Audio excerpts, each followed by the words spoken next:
why the Soviets fought like wild dogs in World War II is that they were up against a genocidal adversary.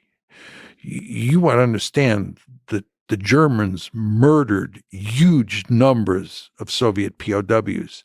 The overall total was 3.7 million.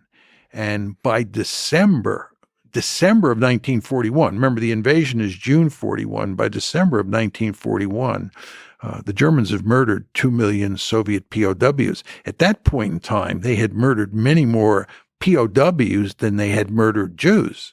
And this is not to deny for one second that they were on a murderous rampage when it came to Jews. But they were also on a murderous rampage when it came to Soviet citizens and Soviet soldiers, right? So those Soviet soldiers quickly came to understand that they were fighting for their lives. If they were taken prisoner, they would die. So they fought like wild dogs.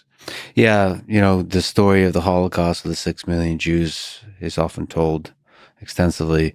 If Hitler conquered the Soviet Union, it's terrifying to think on a much grander scale than the Holocaust what would have happened to the Slavic people, to the Soviet people.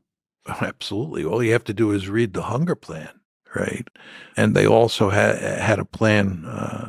Was it called Grand Plan East? I forget the exact name of it, which made it clear that they were going to murder many tens of millions of people. And by the way, I believe that they would have murdered all the Poles and all the Roma. I mean, my view is that the Jews were number one on the genocidal hit list. The Roma or the Gypsies were number two, and the Poles were number three.